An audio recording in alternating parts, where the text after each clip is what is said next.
먼저 출애굽기 16장 33절로 34절. 출애굽기 16장 33절로 34절. 찾으셨으면 같이 읽겠습니다. 시작. 모세가 아론에게 이르되 항아리를 가져다가 그 안에 만나 1오멜을 가득 담아 그것을 주 앞에 두어 너희 세대들을 위하여 간수하라 하매 아론이 주께서 모세에게 명령하신 대로 그것을 증언 앞에 두어 간수하게 하니라. 히브리서 9장 4절도 열어봅니다. 히브리서 9장 4절. 같이 읽습니다. 시작. 거기에는 금양도와 돌아가며 금으로 입힌 언약궤가 있었고 이 궤 속에는 만나를 담은 금 항아리와 아론의 쌍난 막대기와 언약의 돌판들이 있었으며. 아멘. 우리가 지난주에 언약궤를 다뤘습니다. 이 언약궤 안에는 세 가지가 들어가죠. 언약궤 안에 들어가는 세 가지 성물들이에요. 첫 번째가 만나를 담은 금 항아리. 두 번째가 언약의 두 돌판, 십계명을 쓴 두 돌판. 그리고 세 번째가 아론의 쌍난 지팡이가 이 언약궤 안에 들어가게 되는데, 오늘은 만나를 담은 금 항아리에 대해서 좀 공부를 하려고 합니다. 출애굽기에 다른 기물들은 재료, 그 다음에 규격, 어떻게 만드는지 제작 방법들이 나와 있는데, 이 금 항아리는 출애굽기에 그런 기록들이 없어요. 그냥 항아리를 만든다고 오늘 출애굽기 16장 33절로 34절에만 묘사가 되어 있고, 그것이 금으로 만들어졌다는 것은 히브리서에서 보충적으로 설명을 하고 있습니다. 근데 이제 이 금 항아리가 중요한 게 아니겠죠. 그 금 항아리를 뭐 하는데 쓰려고 만든 거예요? 광야 시절 하나님이 내려주셨던 만나를 보관하기 위해서 필요한 거기 때문에 오늘은 제목은 금 항아리지만 실제로 우리가 공부하고 배워야 할 내용은 만나에 관한 게 되는 겁니다. 이 만나는 하나님께서 직접 사람에게 내려주신 양식입니다. 인류 역사상 그전에도 없었고 그 후에도 다시 없었던 겁니다. 그야말로 너도 알지 못하고 내 조상들도 알지 못했던, 이렇게 표현한 것이었습니다. 이스라엘 백성이 생전 처음 보는 그것을 접하자 무엇인지 알지 못하니까 뭐라고 그랬는지 아세요? 만나가 처음 내렸을 때 첫 번째 반응이 이것이 무엇이냐. 이게 만나의 뜻입니다. 만나의 뜻이 뭐냐면 이것이 무엇이냐. 왜? 난생 처음 보는 거거든. 그러니까 모세가 그것에 대해서 이렇게 대답합니다. 이것은 주께서 너희에게 주어 먹게 하신 빵이니라. 이 신구약 성경에는 이 만나에 대한 언급이 자주 나옵니다. 그래서 만나의 모양과 맛을 비롯하여 만나에 대해 말씀하신 각 부분에는 하나님의 놀라운 구속사적 경륜이 풍부하게 게시되어 있습니다. 이제 우리 만나를 공부하면서 이 만나가 첫 번째 하늘에서 내린 거라는 걸 여러분들이 기억해야 합니다. 이스라엘 백성이 광야에서 부족함 없이 줄곧 40년 동안 먹었던 만나는 하나님께서 구름들에게 명령하시고 하늘의 문을 여시고 주신 것으로 그 출처는 하늘이었어요. 그래서 만나는 하늘 양식이라고 불려지기도 하고 하늘로부터 내려온 빵, 이렇게 불려졌습니다. 그래서 만나는 이 땅에서 얻어지는 소출과는 완전히 질적으로 다른 것이었어요. 그래서 고린도 전서에서는 그것을 영적인 음식이다, 이렇게 표현을 합니다. 또 아까 우리 자매님이 이야기했지만 그 빵은 사람이 만든 빵이 아니라 바로 천사들의 음식이었습니다. 참으로 만나와 관련된 모든 일은 어느 것 하나라도 사람이 흉내조차 낼 수 없는 그야말로 전능하신 하나님의 신비로운 능력으로 된 것입니다. 근데 이게 언제 내렸느냐? 이 만나가 출애굽해서 만 한 달이 지난 신광야에 도착하자, 출애굽 원년 2월 15일이에요. 그러니까 1월 15일에 출애굽했단 말이에요. 그러고 딱 한 달이 지났을 때 이스라엘 백성들이 이제 불평하기 시작합니다. 왜냐하면 이제 이집트에서 가지고 나온 음식들이 다 떨어졌을 거예요. 마른 포든지 구운 빵이든지 다 떨어졌어. 그러니까 이들이 뭐라 그러냐? 이집트에서는 고기솥 옆에 앉아 있었고 빵을 배불리 먹었었다. 그러면서 모세와 아론에게 이렇게 말하는 거야. 이 광야로 우리를 데리고 나와 이 전체 집회 무리를 굶주려 죽게 하는도다. 우리 여기서 광야에서 죽게 하려고 데리고 나왔지. 이렇게 원망하기 시작합니다. 이 저들의 원망은 단순히 배가 고파서가 아니라 자기 욕심대로 먹을 것을 구하여 자기 마음속에서 하나님을 시험한 것이었습니다. 그런데 하나님께서는 단 하루도 지체하지 않으시고 그들에게 만나와 메추라기를 약속하시면서 특별히 만나를 중심으로 한 규례를 주셨습니다. 여러분 출애굽기 16장 4절로 5절 펴보십시오. 출애굽기 16장 4절로 5절 찾았으면 같이 읽습니다. 시작. 그때 주께서 모세에게 이르시되 보라 내가 너희를 위하여 하늘로부터 빵을 비같이 내리리니 백성이 날마다 나가서 정한 영을 거둘지니라. 이로써 그들이 내 법 안에서 거르려 하는지 거르려 하지 아니하는지 내가 그들을 시험하리라. 여섯째 날에는 그들이 자기들이 가져오는 것을 예비할지니 그것은 그들이 날마다 거두는 것의 2배가 되리라 하시니라. 그런 다음에 16장 12절에서 내가 이스라엘 자손이 불평하는 것을 들었노라. 그들에게 말하여 이르기를 너희가 저녁에는 고기를 먹고 아침에는 빵으로 배부르니 내가 주 너희의 하나님인 줄 너희가 알리라 하라 하시니라. 이렇게 확실하게 약속하시죠. 그런데도 저들은 계속해서 하나님을 대적해서 이렇게 말합니다. 하나님이 광야에서 상을 준비할 수 있으리요? 그분이 빵도 줄 수 있으리요? 그분이 자신의 백성을 위해 고기도 마련할 수 있으리요? 이렇게 끝까지 하나님을 시험합니다. 못 믿겠다는 거죠. 그럼에도 불구하고 하나님은 그때부터 가나안 땅에 이스라엘 백성이 들어갈 때까지 40년 동안 200만 명이 넘는 이스라엘 백성들을 굶기지 아니하시고 만나를 내려서 먹이셨습니다.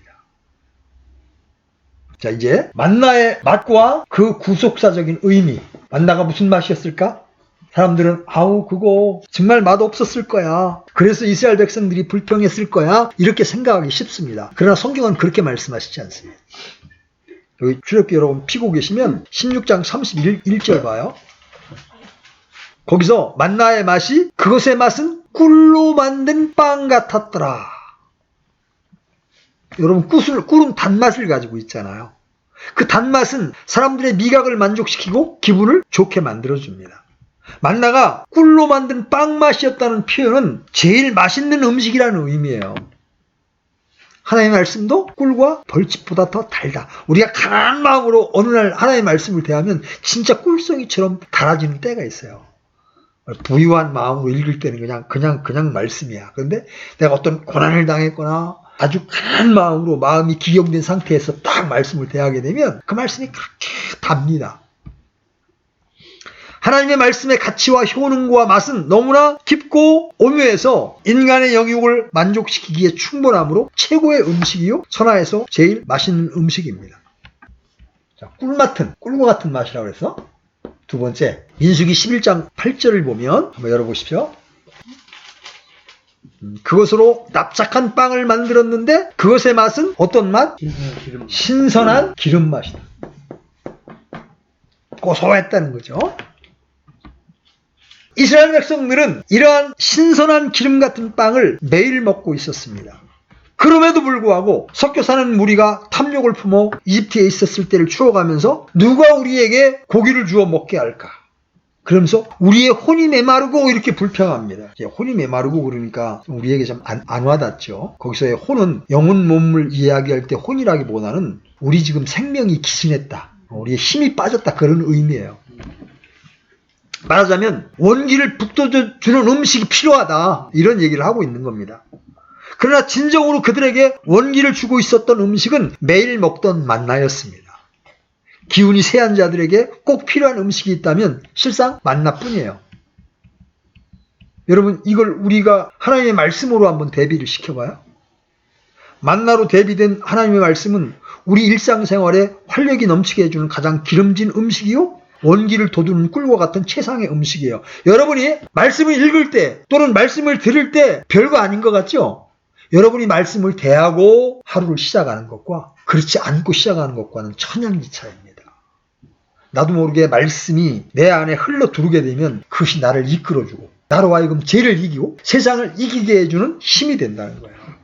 그래서 오전에는 장문의 말씀을 읽지 말고 단 한 줄이라도 여러분 그 한 줄을 음미하고 씹으면서 여러분의 것으로 소화를 시켜보십시오. 그러면 그 말씀이 여러분 안에서 역사하기 시작합니다. 아멘. 만나만으로도 충분히 종합 영양제가 되었듯이 성도는 하나님의 말씀 외에 다른 어떤 것으로도 그 이상의 만족감을 얻을 수 없어요. 오직 하나님의 말씀만이 우리에게 최고로 귀한 만족을 주는 겁니다. 만나의 모양과 구속사적인 의미. 이건 좀 알레고리가 필요한데, 이 만나의 모양이 이제 3번에 걸쳐 기록되어 있어요. 출애굽기 16장 14절에 보면 작고 둥근 것.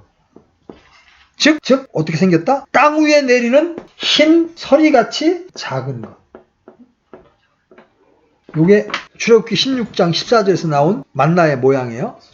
두 번째는 출애굽기 16장 31절에 보면 그것이 고수풀씨 같이 희고, 그죠? 고수풀씨 같이 희고.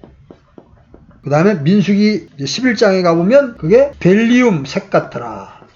이 벨리움이라는 게 이 호박이라고 하는 보석과 같은 투명한 그런 색깔을 띠고 있는 거예요. 만나는 이 서리처럼 아주 작게 보였습니다. 너무 작아서 누구나 무시하게 되고 보잘것없어 보였던 만나처럼 예수님의 생애는 작고 세미한 만나같이 무시당하는 생애였습니다. 그분은 작은 베들레헴에서 태어나셨죠? 왕가에서 태어나지 않으셨습니다. 또 강보에 쌓인 채 짐승의 구유에서 태어나셨습니다. 그분의 말씀도 사람들에게 무시를 당했죠. 고향 땅 나사렛에서는 환영을 받기는커녕 배척을 당하십니다. 심지어 예수님의 형제들도 처음에는 예수님을 메시아로 믿지 않았습니다. 예수님 미쳤다고 말했습니다. 바리새인들은 어땠어요? 바알세부를 힘으로 마귀를 쫓아낸다고 트집을 잡았죠. 실로 예수님의 전생에는 십자가에서 당하신 최절정의 고통 이전에도 많은 인간들에게 수없이 업신여김을 당하시고 무시당하시고 슬픔과 서름을 한없이 겪으셨습니다. 우리가 말씀을 대할 때도 마찬가지예요. 이게 별거 아닌 말씀 같아. 자세히 들여다보고 음미하고 묵상하지 않으면요, 하나님 말씀 별거 아닌 것 같은 거예요. 그래서 도울 김용옥 같은 사람은 이 불신자가 막 요한복음을 강의하면서 막 헛소리를 합니다. 예수님은 뭐 혁명가였다부터 시작해가지고 이게 세상의 영을 가진 사람이 나 하늘의 책을 나 강의한다는 게 나 가관인데, 또 그 사람이 한국 철학가에 또 대가로 또 이름을 높입니다. 나 기가 막히죠, 그거 보면. 자, 두 번째, 고수풀씨 같다. 이 고수풀은 이 지중해 연안에서 자생하는 미나리과에 속한 1년생의 풀의 씨입니다. 그 씨는 약 3mm, 씨가 3mm 정도로 아주 작습니다. 근데 이 고수풀 씨는 아무리 메마른 땅에 떨어져도 생명력이 강해서 싹을 틔웁니다. 작지만 강한 생명력으로 마른 땅을 뚫고 올라오는 모습은 영원한 생명 자체이신 예수 그리스도의 모습을 나타내 줍니다. 예수님의 생명이 사람들의 빛이 되어 생명 얻는 길을 열어주셨죠. 예수님께서는 많은 사람으로 하여금 생명을 얻게 하시려고 당신의 목숨을 대속물로 바치셨습니다. 그 다음에 이제 이 둥근다라는 표현은 이 표현만 가지고는 여기서 영적인 의미를 찾기가 쉽지는 않아요. 근데 이 둥글다라는 말에 이 히브리어 원어를 좀 이렇게 찾아 들어가 보면 어떤 뜻이 있느냐면, 이 양파가 둥근데 이게 다 껍질을 벗겨내게 되잖아, 이게. 그래서 옷을 벗겨 적신이 되게 하다, 치마를 벗기다, 그런 의미를 가지고 있어요. 그래서 영원한 생명에 만나러 오신 예수님께서 껍질을 벗겨 실체를 드러내듯이 예수님은 천국의 신비를 드러내셨습니다. 그러나 사람들이 그 신비를 깨닫지 못하자 십자가에 달리시기 전날 밤에 내가 이 일들을 비유로 너에게 말하였거니와 때가 이르면 내가 다시는 비유로 너에게 말하지 아니하고 아버지에 대하여 분명히 너에게 보이리라, 이렇게 말씀하십니다. 그 다음에 이제 희다. 풀씨가 힙니다. 이 희다는 말은 투명하고 밝고 빛나는 것을 의미합니다. 즉 만나는 순수하고 순결한 양식입니다. 또 이 흰색은 구속사적으로도 특별한 의미를 가지죠. 첫째로 예수 그리스도의 무죄하심을 나타냅니다. 우리의 생명의 빵으로 오신 예수님은 죄가 없으신 분이라는 뜻이죠. 변화산에서 예수님의 옷이 빛과 같이 휘어졌습니다. 그렇죠? 누가는 그 옷이 휘어져 광채가 났던 것으로, 또 마가는 그 옷이 광채가 나며 세상에서 빨래하는 자가 희게 할 수 없을 만큼 심히 휘어졌던 것으로 묘사하고 있습니다. 요한계시록에 나타난 예수님의 모습은 머리와 털의 희기가 흰 양털 같고 눈 같으며 이렇게 묘사합니다. 그리고 주님께서 재림하실 때는 흰 구름 안에서 오십니다. 심판하러 오시는 예수 그리스도께서는 흰 말을 타고 오시죠. 하늘의 군대들도 희고 깨끗한 세마포를 입고 흰 말을 타고 따릅니다. 둘째로 이 흰색은 구속사적으로 예수 그리스도로 말미암아 지혜 씻음을 받았다는 것을 의미하는 특별한 색입니다. 다니엘서에서는 많은 사람이 연단을 받아 정결케 되며 희게 될 것이라고 말씀하고 있어요. 다니엘서 11장 35절, 12장 10절에 그런 말씀이 나와 있습니다. 또 요한계시록 7장에는 어린 양의 피로 그것을 희게 한 자들이니라. 계속 희다라는 표현이 나오죠. 이처럼 성도들이 입고 있는 흰옷은 하나님께서 주시는 거룩함과 순결함을 상징합니다.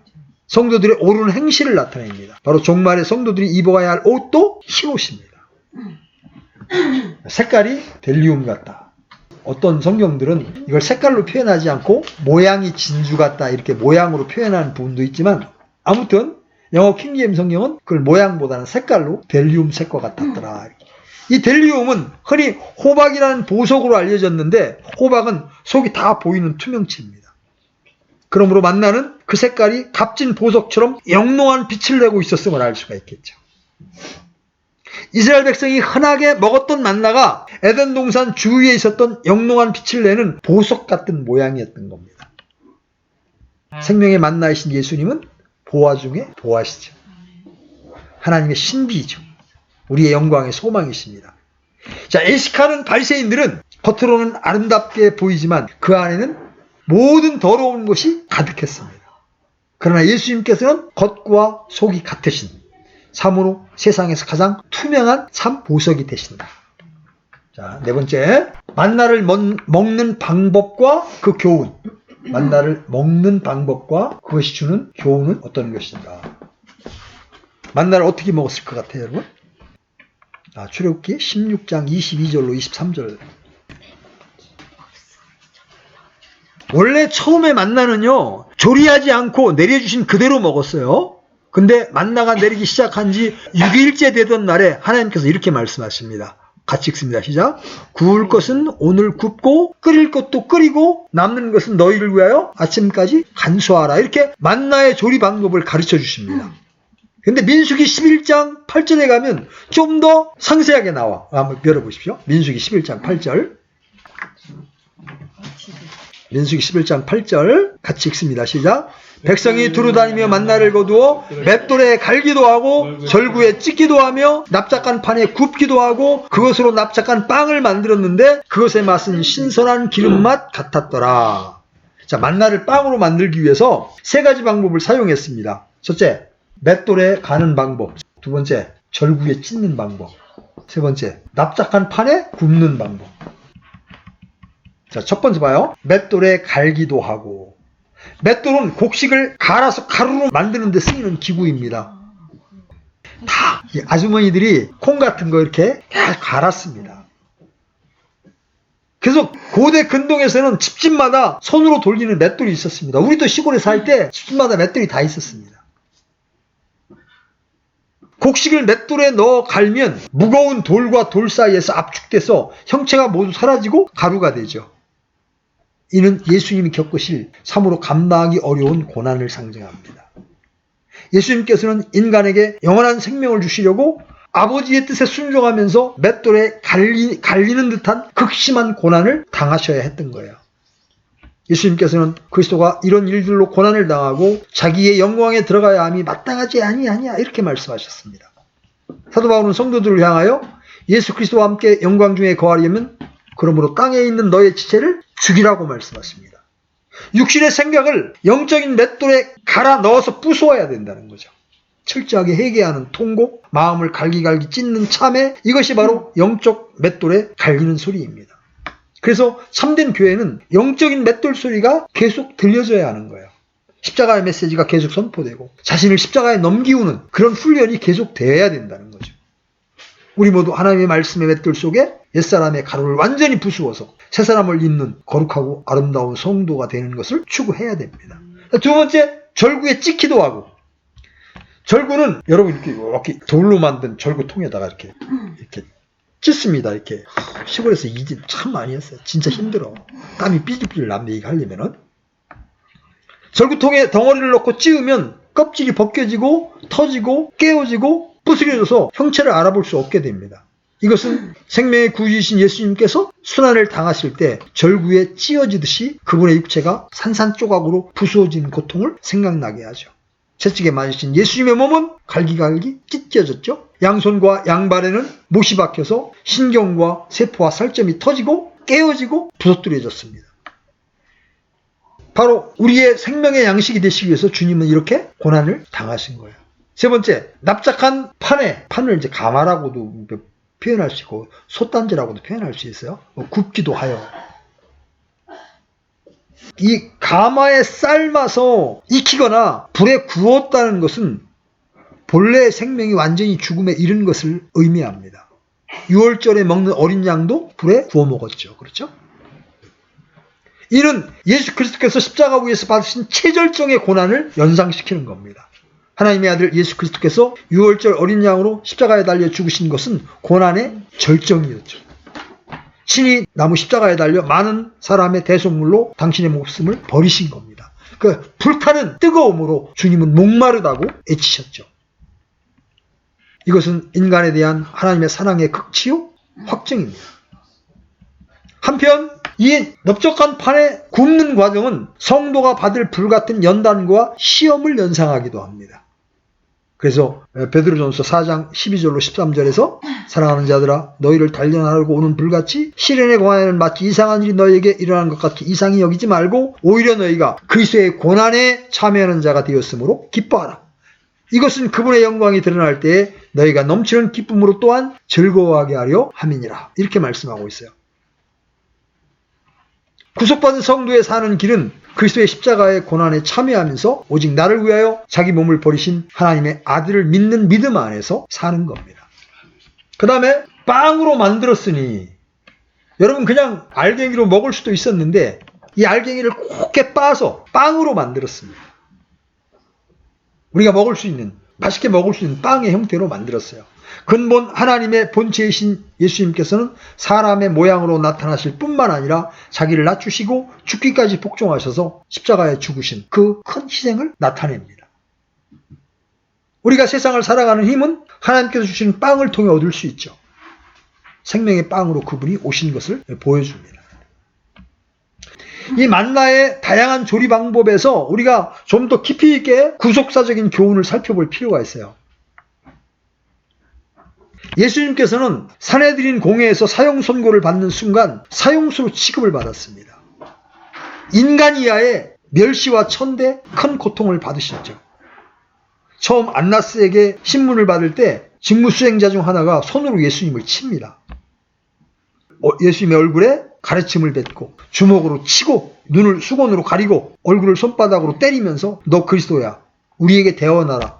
너 대언자라며? 너 친자 누구냐? 이렇게 조롱했습니다. 빌라도의 법정에서 사형 선고가 확정된 후에는 몸서리 쳐지는 채찍질을 당하십니다. 여러분 이 채찍이 한 줄로 된 채찍이 아니에요. 9가닥의 가죽으로 된 채찍이고 그 가닥의 끝에는 날카로운 쇠붙이나 짐승의 뼈를 깎아서 만든 뾰족한 조각들이 달려있어서 채찍이 몸에 감길 때마다 살이 찢어지고 살점이 묻어나는 그런 채찍질이었습니다. 로마 군병들은 예수님 머리에 가시 면류관을 씌우고는 갈대를 가지고 예수님의 머리를 사정없이 쳤습니다. 가시들이 머리 가죽을 뚫고 들어가 뼈를 찌르는 고통을 다하고 계시는데 칼날 같은 갈대로 계속해서 그 머리를 쳤으니 그 아픔은 말로 표현이 안 되는 거죠. 왜 예수님이 이런 고통을 당하셨습니까? 뭐 때문에? 주연이의 죄 때문에. 주원이의 죄 때문에. 예수님은 십자가에 달리시기 전에 채찍에 맞아 온몸이 피투성이었고 얼굴부터 발끝까지 형체를 알아보기 어려울 지경이었습니다. 그래서 예수님 몸에는 매 맞은 자국마다 고랑이 생겼습니다. 파이는 거죠, 몸이. 그들은 또 예수님의 수염을 뽑았습니다. 예수님의 상체를 땅바닥에 눕혀놓고 기린 양 사정없이 짓밟고 넘어갔습니다. 시편 기자는 예수님이 당하시는 이런 순환을 미리 보고 이렇게 예언했습니다. 나는 벌레요 사람이 아니오니 사람들의 비방거리요 백성의 멸시거리니이다. 시편 22편 6절이죠. 군병들이 예수님의 옷을 강제로 벗기고 자색 옷을 입힙니다. 너 왕이라며? 가시 면류관을 씌우고 갈대를 손에 들린 후에 만세 유대인의 왕이여 이렇게 희롱합니다. 희롱을 다 한 후에는 또 그 옷을 벗기죠. 그리고 도로 본래의 옷을 입히고 십자가에 못 박으려고 끌고 나갔습니다. 십자가에 달리실 때 다시 그 옷을 벗깁니다. 그 겉옷은 4깃으로 나누어 가지고 속옷은 한 사람이 차지했습니다. 죄를 알지도 못하신 예수님께서는 우리 죄인들에게 의의 옷을 입혀주시기 위해서 그 몸에 실 오락이 하나도 걸치지 않고 벌거벗 기운 채로 모든 수치를 다 드러내셨습니다. 십자가상에서 흘려내린 붉은 피가 옷이 되고 말았어요. 땅에 눕혔던 십자가를 이렇게 세울 때 못 박히신 그분의 몸이 앞뒤로 크게 흔들리며 처지고 찢기고 부딪히면서 가시관 쓰신 머리와 못 박히신 손과 발의 고통은 도저히 헤아릴 수가 없었습니다. 십자가에 달리신 동안에도 지나가는 사람들이 머리를 흔들며 모욕하죠. 대제사장들과 서기관들과 장로들은 하나같이 성전을 헐고 사흘 만에 짓는 자여 내 자신이나 구원하라. 내가 만일 하나님의 아들이거든 십자가에서 내려오라고 하면서 희롱합니다. 심지어 십자가에 못 박힌 강도도 예수님을 희롱합니다. 예수님은 마침내 큰 소리로 엘리 엘리 라마 사박다니 하나님이여 하나님이여 어찌하여 나를 버리시나이까. 인간의 모든 죄를 짊어졌기 때문에 그때부터 하나님과의 교제가 단절됨으로 느껴지는 그 어둠 속에서 예수님은 절규하고 계셨던 겁니다. 엘리 엘리 그러니까 사람들이 엘리야 부르나 보다? 엘리야가 와서 구원하는지 지켜보자 이렇게 조롱합니다. 십자가에 달리신 예수님께서는 당신의 체중 때문에 못 박힌 손목이 점점 더 찢겨 머리에 가시관을 써서 흘린 피가 얼굴을 적시고 온몸에 피와 땀이 흘러내리면서 골고다 언덕을 적셨습니다. 6시간 동안 십자가에 매달려 있으면서 근육이 찢어지고 신경이 찢어지면서 전해지는 고통은 말로 다할 수 없는 것이었습니다. 더구나 이미 예수님께서 운명하셨음에도 한 군병이 창으로 옆구리를 찌르니 곧 피와 물이 나왔습니다. 우리의 죄 때문에 하나님의 아들이 그렇게 처참하게 맷돌에 갈리듯 절구에 찌음을 당하듯 넓적한 판에 구움을 당하듯이 고통을 당하신 거예요. 이사야 53장 5절로 7절은 이렇게 말씀하십니다. 열어보십시오. 예수님이 오시기 700년 전에 이사야 대언자는 예수님이 오셔서 당할 고난을 이렇게 예언하고 있습니다. 이사야서 53장 5절로 7절. 자, 같이 읽습니다. 시작. 그러나 그는 우리의 범법들로 인해 부상을 당하고 우리의 불법들로 인해 상하였노라. 그가 징벌을 받음으로 우리가 화평을 누리고 그가 채찍에 맞음으로 우리가 고침을 받아도다. 우리는 다 양 같아서 길을 잃고 각각 자기 길로 갔거늘 주께서는 우리 모두의 불법을 그에게 담당시키셨도다. 그는 학대를 당하고 고난을 당하였어도 자기 입을 열지 아니하였으며 도살장으로 향하는 어린 양같이 끌려가며 털 깎는 자 앞에서 잠잠한 양같이 자기 입을 열지 아니하는도다. 사도 바울은 우리가 항상 주 예수님의 죽으심을 몸에 짊어짐은 예수님의 생명 또한 우리 몸에 나타내게 하려 함이라 이렇게 말했습니다. 우리 산자가 항상 예수님을 위하여 죽음에 넘기움으로 예수님의 생명이 우리 죽은 육체 위에 나타내게 해야 한다는 뜻이죠. 믿음 있는 성도는 환난의 맷돌과 절구통과 가마를 두려워하지 않습니다. 그 이유는 예수님께서 이미 환난을 당하시고 세상을 이겼노라고 선포하고 계시기 때문에 우리는 그분 안에서 이긴 자이기 때문에 그렇습니다.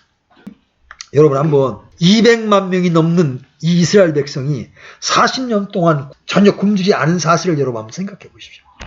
만나가 얼마나 많이 내린 겁니까? 성경에서는 하나님께서 만나를 내려주실 때 비같이 내리셨다고 그렇게 표현하고 있습니다. 비같이 내리셨다. 그래서 이스라엘 백성들은 그 양식을 먹음으로 줄이지 않고 매일 배불렀습니다. 하나님께서 만나를 비같이 내려주신 것처럼 은혜를 주실 때 늘 넘치도록 풍성히 주십니다. 이스라엘 백성들은 하나님의 명령에 따라 자기가 먹을 만큼 만나를 거두었어요. 사람의 수대로 각 사람이 1오멜씩 거두었습니다.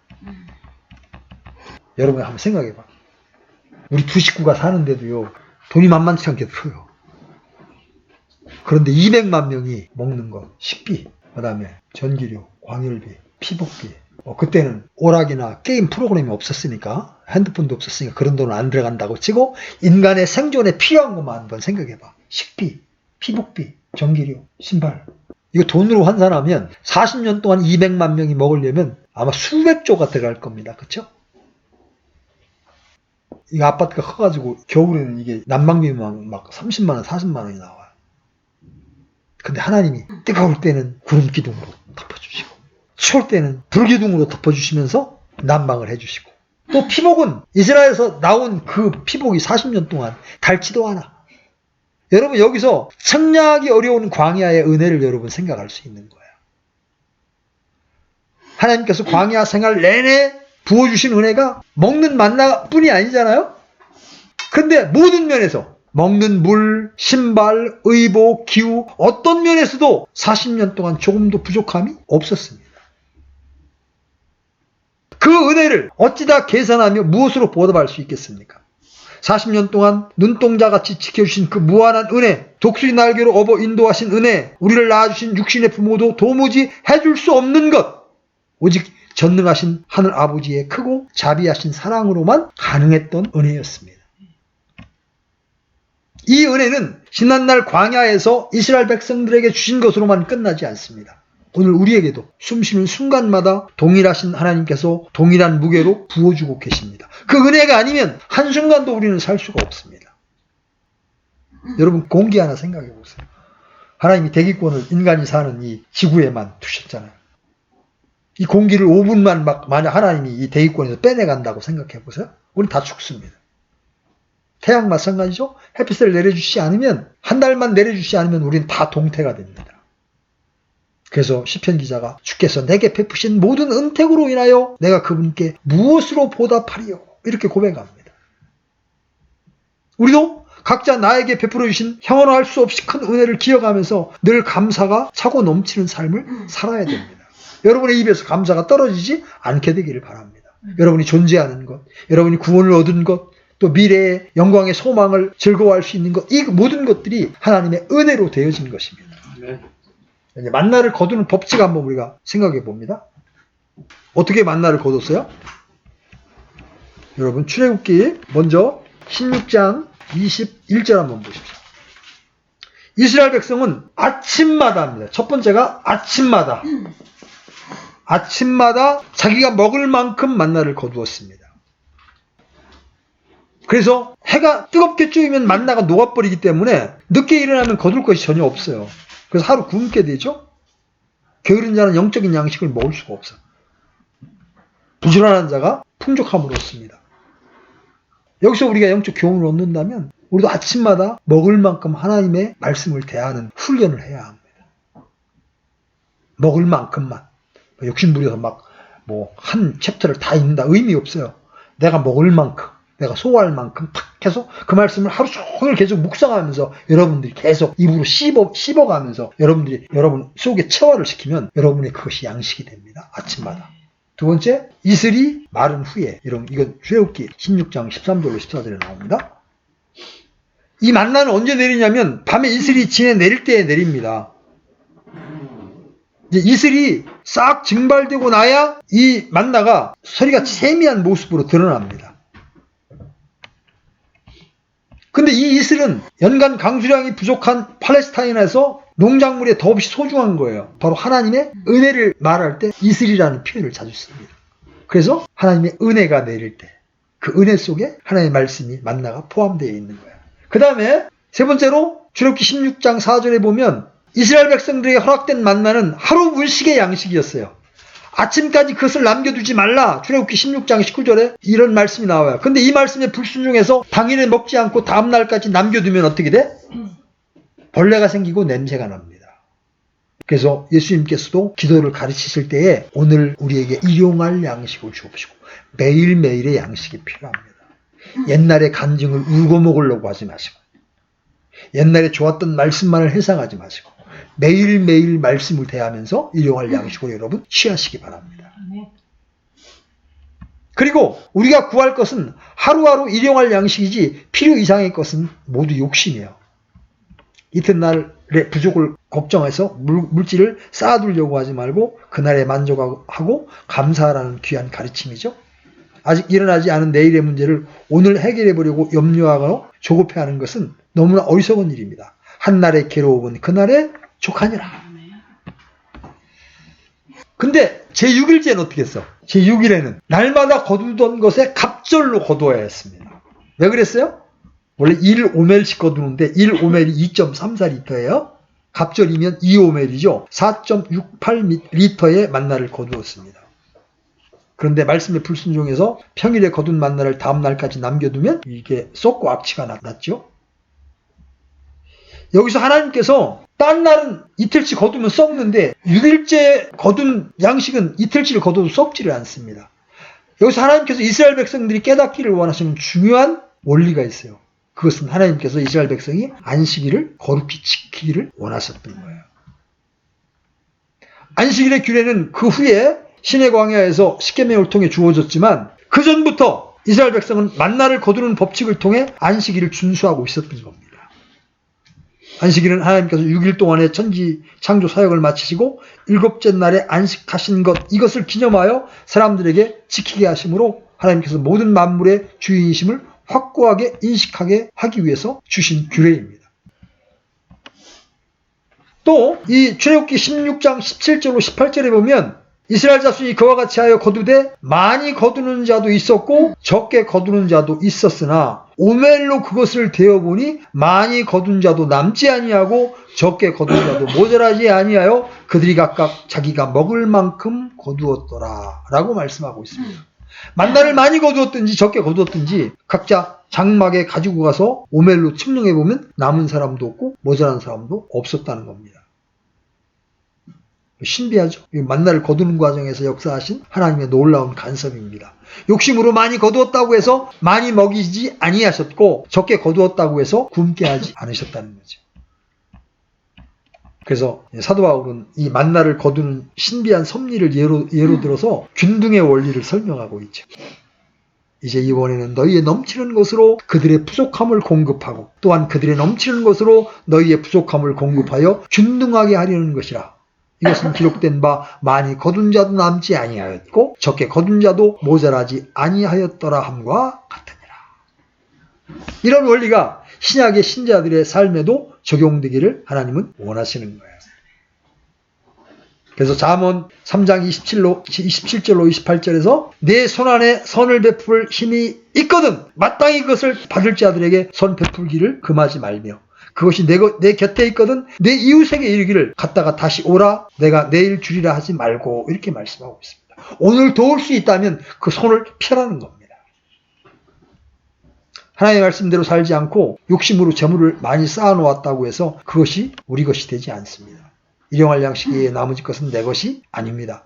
마땅히 돌아가야 할 내 이웃의 몫입니다.